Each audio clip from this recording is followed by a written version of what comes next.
அனைவருக்கும் என் அன்பு வணக்கம். கால்டுவெல் என்னும் பெயரை அறியாதவர்கள் தமிழ்நாட்டில் இருக்க முடியாது. அவர் பிறந்தது ஐரோப்பாவில். ஆனாலும் அவர் தமிழ்நாட்டுக்கு வந்து தமிழ்நாட்டிலேயே வாழ்ந்து தமிழ்நாட்டிலேயே இறந்து போன ஒரு அறிஞர்.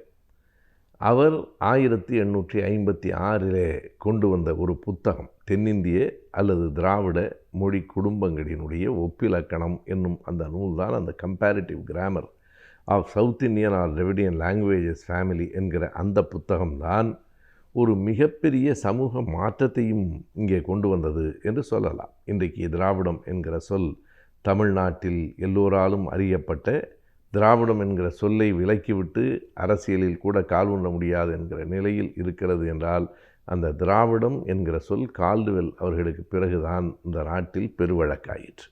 ஆனால் அந்த கால்டுவெல் அவர்களுக்கு 40 ஆண்டுகளுக்கு முன்பே அந்த சொல்லையும் திராவிட மொழி குடும்பத்தையும் பற்றி எழுதியவர், பேசியவர். அவருடைய பெயர் பிரான்சிஸ் ஒயிட் எல்லிஸ் என்பது. அவரை எத்தனை பேருக்கு தெரியும்? கால்டுவெல் என்கிற பெயர் தெரிந்த அளவுக்கு நிச்சயமாக எல்லிஸ் என்கிற பெயர் தெரியாது. அது ஏதும் திட்டமிட்டு மறைக்கப்பட்டது என்றும் சொல்ல முடியாது. அவர் புத்தகம் எதுவும் எழுதவில்லை. ஒரு தெலுங்கு இலக்கண புத்தகத்துக்கு முன்னுரை எழுதுகிற போது இதை குறிப்பிடுகிறார். இறந்து போனதற்கு பிறகு அவர் 41 வயதில் இறந்து போய்விட்டார். ஃபாதர் எல்லிஸ் 1810 19 வரைக்கும் தமிழ்நாட்டில் ஒரு ஆங்கிலேய அதிகாரியாக இருந்தவர், சென்னையிலேயே இருந்தவர். அவர் பல செய்திகளை ஆய்வு செய்தார். குறிப்பாக திருக்குறளின் மீது ஒரு பெரிய ஈர்ப்பு இருந்தது. அயோத்திதாச பண்டிதரினுடைய பாட்டனார் கந்தப்பர் அவர்கள் அவரிடத்திலே பணியாற்றிய போது திருக்குறளை பற்றி எடுத்து சொல்லி திருக்குறள் மீது ஒரு பேரார்வம் கொண்டு திருக்குறளுக்கு உரையும் எழுதியவர்தான் ஃபாதர் எல்லிஸ் என்று சொல்ல வேண்டும். அவர் திருக்குறளுக்கு உரை எழுதியதோடு மட்டுமல்லாமல் ஒரு நாணயம், அந்த நாணயத்தில் திருவள்ளுவர் படத்தையும் வெளியிட்டிருக்கிறார். அந்த திருவள்ளுவர் படம் சற்று வித்தியாசமாக இருக்கிறது. மேலாடை இல்லாத ஒரு முனிவரை போல அந்த திருவள்ளுவரின் படம் இருக்கிறது. தலைக்கு மேலே ஒரு குடை இருக்கிறது.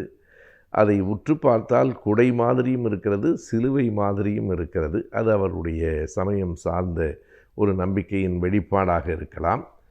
அந்த பிரான்சிஸ் ஒயிட் எல்லிஸ் என்கிற அந்த அதிகாரி தான் முதலாக அந்த கிராம்வெல் என்பவரினுடைய தெலுங்கு இலக்கண புத்தகத்துக்கு முன்னுரை எழுதுகிற போது குறிப்பிடுகிறார், சமஸ்கிருதத்திலிருந்து வந்த மொழி அன்று தமிழ். தமிழ் என்பது ஒரு திராவிட மொழி குடும்பத்தினுடைய மூத்த மொழிகளில் ஒன்று என்று கால்டுவெல் சொல்லுவதற்கு 40 ஆண்டுகளுக்கு முன்பே உலகத்தில் சொன்னவர். ஆனால் எல்லிஸிடம் ஏதோ ஒரு காரணத்தால் ஒரு பிடிவாதம் இருந்திருக்கிறது. நான் நிறைய படிக்கிறேன், எழுதுகிறேன், ஆனால் எதையும் 40 வயதுக்கு முன்னால் வெளியிட மாட்டேன் என்று ஒரு பிடிவாதமான கோட்பாட்டை அவர் பற்றியிருந்தார். 40 வயது ஆனதற்கு பிறகு இந்த கருத்துக்களை எல்லாம் வெளியிடலாம் என்று நினைத்தார். தமிழர்களினுடைய கெட்ட வாய்ப்பாக அது இருக்கலாம். 41வது வயதில் 1819 அவர் இறந்து போய்விட்டார். 1777 பிறந்தவர். அவர் பிறந்தது 1777 மார்ச் மாதம் 10ஆம் தேதி. எனவே மார்ச் 10 என்பது அவருடைய பிறந்த நாள். அவர்தான் முதலாக இந்த ஆய்வுகளுக்கு வித்திட்டவர் என்று சொல்ல வேண்டும். திருக்குறள் பற்றிய ஒரு பெரிய பரப்புரையையும் அவர் நடத்தினார். இன்றைக்கு திருக்குறளை பற்றி நாம் பேசுவது என்பது வேறு. 19ஆம் நூற்றாண்டின் தொடக்கத்தில் திருக்குறள் பெரிதும் அறியப்படாத, அப்போதுதான் அச்சுக்கு வந்து கொண்டிருந்த நேரம். திருக்குறள் அச்சுக்கு 1812 வந்துவிட்டது என்று சொல்லுகிறார்கள். அப்படி அச்சுக்கு வந்த நேரத்திலேயே திருக்குறளுக்கு உரை எழுதி கொண்டு வந்தவரும் எல்லிஸ் அவர்கள்தான். திராவிட மொழி குடும்பம் என்னும் கோட்பாட்டை முதலில் உலகுக்கு சொன்னவரும் அவர்தான். சமஸ்கிருதத்திலிருந்து வந்த மொழி என்று தமிழ் தனித்து இயங்க வல்லது என்னும் கருத்தை 1916 மறைமலையடிகள் அவர்கள் சொன்னதை ஒரு நூற்றாண்டுக்கு முன்பு சொன்னவரும் எல்லிஸ் தான். எல்லிஸ் அவர்களின் பிறந்த நாள் மார்ச் 10.